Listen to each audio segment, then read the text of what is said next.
Assalamualaikum warahmatullahi wabarakatuh. Jumpa lagi dengan saya di channel Puspita Miao. Sahabat Puspita, saya akan menyampaikan 12 fakta pada penderita GERD anxiety psikosomatis. Sebelum saya melanjutkan, yuk diklik dulu tombol subscribe-nya sehingga teman-teman bisa selalu mengikuti video-video saya yang lain selanjutnya, insya Allah. Dan jangan lupa diklik tombol like-nya. Oke, lanjut ya. 12 fakta pada penderita GERD anxiety psikosomatis. Fakta pertama, takut mati.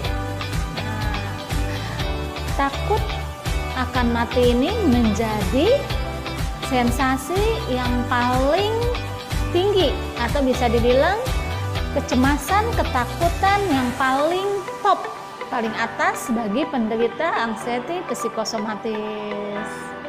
Ya. Nah, takut mati ini sudah ada saya bahas khusus di video takut mati. Silahkan teman-teman bisa melihat ya. Nah, fakta yang kedua, takut keluar rumah atau takut di keramaian atau disebut juga fobia sosial. Nah, banyak sekali, termasuk saya dulu teman-teman ya, di awal-awal kena sakit ini itu mengalami ketakutan, cemas berlebih untuk keluar dari rumah untuk beraktivitas, apalagi ketika bertemu orang banyak, ketika berada di keramaian ya. Nah, ini juga sudah ada saya bahas di video saya khusus tentang takut di keramaian ya, atau disebut agorafobia. Oke. Nah, yang ketiga itu takut mandi, teman-teman ya. Sehingga umumnya nih yang menderita GERD anxiety psikosomatis itu menjadi jarang mandi. Nah, saya juga ngalaminnya, teman-teman ya.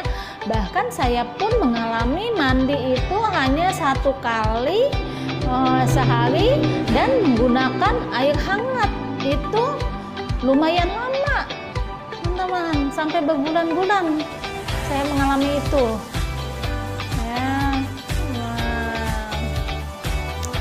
Untuk takut mandi ini saya belum ada membuat videonya, insya Allah ya. Nanti berikut dengan tipsnya, insya Allah. Gitu.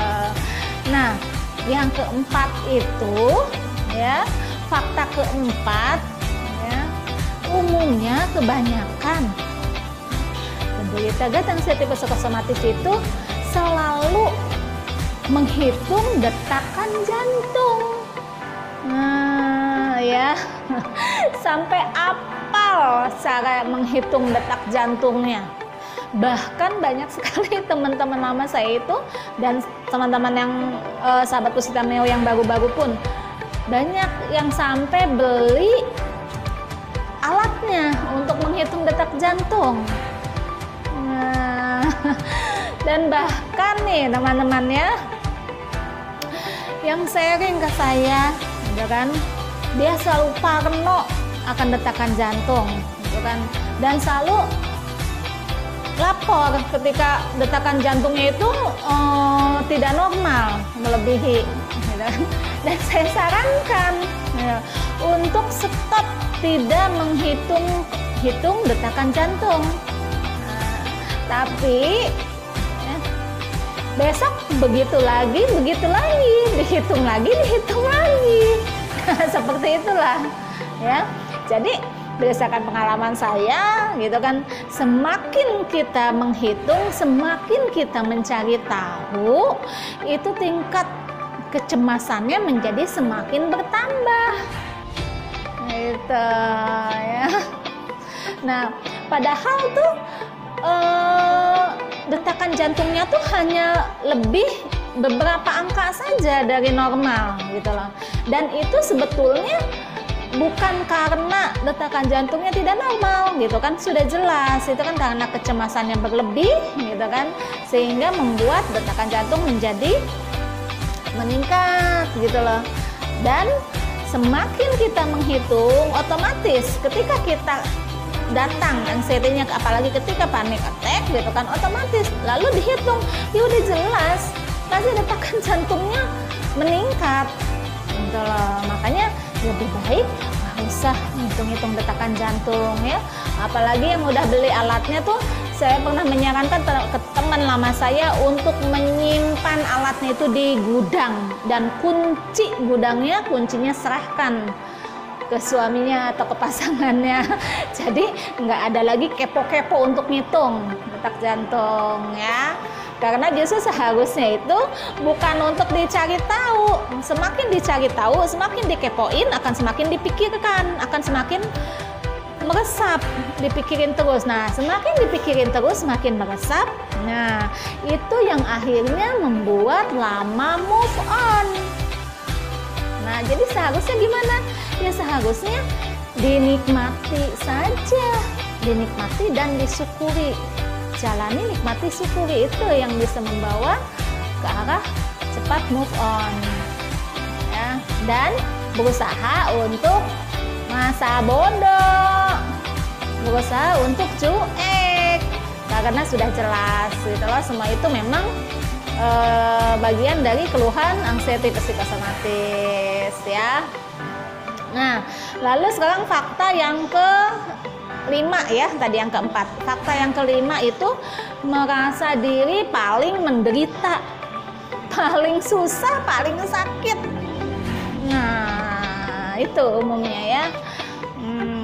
Jadi padahal ya, bukan hanya teman-teman saja, banyak sekali gitu kan, bukan hanya diri teman-teman sendiri, tapi banyak sekali teman-teman lainnya yang juga sama merasakan seperti itu ya. Untuk itu makanya sekarang saya ada grup WA, dan saya ini ada channelnya, sehingga teman-teman yang merasakan sensasi-sensasi GERD anxiety psikosomatis itu tidak merasa lagi sendirian, tidak merasa lagi paling wah ya, karena sama semuanya merasakannya. Nggak ada yang paling menderita, nggak ada yang paling susah, nggak ada yang paling sakit, sama semuanya merasakannya gitu ya. Nah, lalu fakta yang keenam itu menarik diri dari lingkungan. Nah, lebih memilih untuk menyendiri, untuk sendirian, untuk sering di kamar, untuk selalu di kamar ya. Nah, umumnya seperti itu ya. Nah, justru harusnya itu yang membuat semakin lama move on. Jika teman-teman selalu mengikuti terus, berdiam diri dan sendirian atau mengurung diri di kamar, justru harus sosialisasi ya, harus dilatih dan dilatih. Oke. Fakta yang ketujuh itu cepat lupa. Nah, jadi mudah lupa, baru sebentar udah lupa gitu. Saya juga ngalamin, teman-teman ngalamin, semua fakta-fakta tadi semua juga ngalamin, termasuk cepat lupa ini juga ngalamin ya. Lebih parah malah pas lagi saat sakit-sakitnya, lagi parah-parahnya itu, saya baru nyimpen dompet, baru hitungan beberapa menit saya udah lupa itu dompet disimpan di mana. Padahal tuh tukang sayur nungguin, harus bayar sayur gitu ya. Apalagi kalau misalnya lupa hitungan sholat, nah itu paling sering, paling banyak umum dialami ya, cepat lupa. Nah, jadi sebetulnya cepat lupa ini bisa diatasi dengan konsumsi makanan-makanan yang mengandung tinggi vitamin D kompleks ya. Nah, lalu fakta yang ke-8 ya, fakta yang ke-8 itu paranoid akan penyakit berat. Jadi merasa ada keluhan di dada gitu kan, dada terus debar-debar, atau misalnya kerasa sakit, nyeri seperti itu, pikirannya udah langsung ke waduh sakit jantung nih, seperti itu. Padahal sudah dites EKG normal gitu kan, sudah periksa ke dokter, SPPD juga menyatakan baik-baik saja, jantungnya normal. Semua itu memang murni dari gangguan asam lambung dan juga dari anxiety psikosomatis ya. Tapi tetap aja biasanya tetap menimbulkan paranoid ketika nongol sensasi-sensasi seperti itu, atau misalnya batuk gitu kan, batuk yang lumayan terus-menerus gitu kan sampai lama. Nah, langsung paranoid akan paru-paru, masalah paru-paru, padahal sudah dicek kan paru-parunya bagus, normal, dan dokter sudah menyatakan itu dari gangguan asam lambung, anxiety psikosomatis ya. Jadi tetap aja selama anxiety psikosomatis itu masih ada, belum lepas gitu kan, paranoid itu masih bisa datang ya. Dan juga paranoid akan sakit yang lain-lainnya, misalnya sakit kepala, selalu merasakan sakit kepala yang berat, sakit kepala yang teramat sangat, yang tertekan, udah berpikirnya paranoidnya ke arah, wah kenapa nih otak saya nih, ada masalah apa nih di kepala saya, ada otak saya seperti itu. Padahal normal-normal saja, baik-baik saja keadaan kepalanya. Semuanya itu memang bisa dari GERD anxiety psikosomatis. Itu saya juga mengalami semua keluhan-keluhan tadi yang saya sebutkan teman-teman, dan saya pun mengalami paranoid ya. Ditambah lagi biasanya nih teman-teman nih selalu kepo dengan informasi yang ada di internet. Jadi selalu browsing, selalu mencari tahu. Nah, begitu diklik dicari tahu, ternyata yang keluar itu malah yang membuat parno bahasanya itu. Nah, semakin menjadilah akhirnya anxiety-nya. Tadinya sebetulnya masih biasa-biasa aja, karena akhirnya dia saking keponya, penasaran pengen tahu, mencari tahu, browsing di internet, ternyata isinya malah wah gitu kan, memberitakannya dengan yang seram-seram gitu kan, langsung makin menjadi. Jadi emang lebih baik untuk teman-teman yang masih tinggi tingkat anxiety-nya, lebih baik hindari untuk browsing-browsing ya. Stop deh browsing ya. Kalau perlu ya cukup hanya medsos yang penting-penting saja, yang memang dibutuhkan gitu. Jadi harus bisa nahan diri, nahan jempolnya untuk pencet-pencet gitu ya. Nah, sebetulnya karena kenyataannya tidak seperti yang diberitakan di internet tersebut ya, tidak seperti itu kenyataannya. Walaupun mengalami gangguan kepala yang sangat berat, sakit yang sangat tertekan gitu kan, yang amat sangat di kepala, walaupun mengalami debak-debak, dada sakit, nyeri segala macam, atau misalnya batuk yang berkepanjang segala macam, tapi itu bukan penyakit berat teman-teman, bukan ya. Jadi itu semua emang masuk dari gejala atau sensasi dari GERD anxiety psikosomatis. Nah, sekarang fakta yang ke-9. Fakta yang ke-9 itu selalu ingin dimengerti. Terutama bagi yang masih jomblo. Ya, jadi butuh tapi tayang. Jadi maunya dimengerti terus seperti itu gitu kan. Nah, untuk mungkin ya bagi teman-teman yang mungkin keluarganya belum tahu, belum mengerti gitu kan apa itu GERD anxiety psikosomatis gitu kan, akan menganggapnya lebay atau gimana ya lebay gitu loh, sementara banget gitu. Tapi kalau teman-teman sharingnya dengan yang sesama penderita atau yang mengalami juga gitu kan, itu bisa dimaklumi gitu ya. Ya begitu memang. Jadi banyak sekali ya saya di grup-grup gitu kan seperti itu, yang sharing-sharingnya itu ya kentara banget gitu. Kalau butuh tati tayang gitu loh. Nah, jadi bagi yang jomblo ya cepet-cepet punya pasangan ya. Kalau udah punya calon nikah, jangan takut. Ya, nikah itu ibadah ya. insya Allah justru setelah menikah itu bisa menjadi semakin sehat, bisa memberikan semangat. Nah, jadi cepat move on-nya gitu. Nah, yang ke-10, fakta yang ke-10 itu baperan, teman-teman. Jadi bawa perasaan.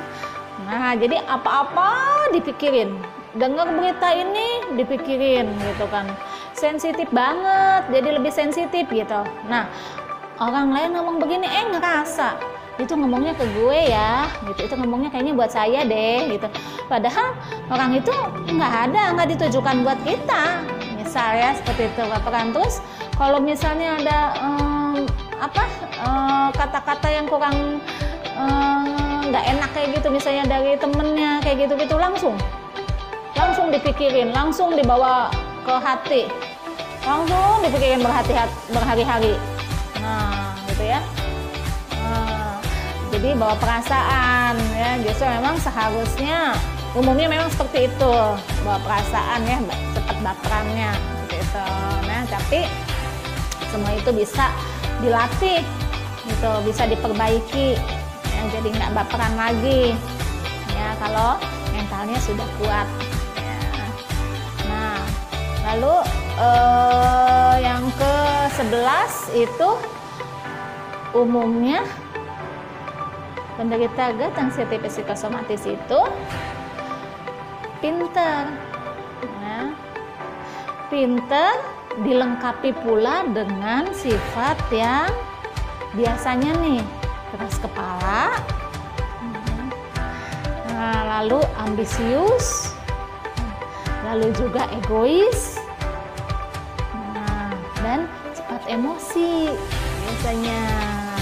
Nah, ya, banyak sekali, umumnya seperti itulah pokoknya ya. Jadi termasuk saya juga adalah sifat-sifat seperti itu, tuh pernah seperti itu. Nah, tapi kalau kita berniat, kita berusaha untuk memperbaikinya, itu bisa merubah, teman-teman, bisa berubah gitu kan. Apalagi nih setelah sekarang diberikan ujian sakit seperti ini gitu kan, seperti teman-teman yang sekarang alami, justru harusnya membuat teman-teman itu bisa memperbaiki diri, insya Allah bisa merubah, teman-teman ya. Lalu fakta yang ke-12 kan, penderita GERD, anxiety dan psikosomatis itu juga mengalami gangguan asam lambung ya. Jadi seperti mual gitu kan, seperti pusing gitu, itu gangguan asam lambung, ditambah misalnya kadang juga perih di perut seperti itu. Nah, jadi ya itu karena memang ketika kita cemas berlebih, takut berlebih, otomatis stres, otomatis produksi asam lambung menjadi meningkat. Nah, itulah yang akhirnya menimbulkan gangguan asam lambung tersebut ya. Dari ke-12 fakta itu, teman-teman ya, semuanya bisa kembali normal, semuanya bisa hilang, teman-teman, bisa normal kembali insya Allah ya. Jadi bisa sembuh sama sekali, nggak ada lagi kecemasan, ketakutan atau gangguan dari 12 tersebut, hilang aja pokoknya, bisa. Dan sudah banyak sekali teman-teman yang sudah move on, sudah sembuh. Selain saya banyak sekali di luar sana. Oke. Jadi yang penting teman-teman berdoa dan berusaha dengan maksimal ya. Jalani, nikmati, syukuri, lakukan terus dan terus, latih dan latih, jangan kapok, jangan bosan. Oke, jadi sekarang saya tunggu ya komennya teman-teman, apa saja dari ke-12 fakta tadi yang saat ini, yang sekarang ini masih teman-teman rasakan. Silahkan tulis di kolom komentar, saya tunggu sekarang juga.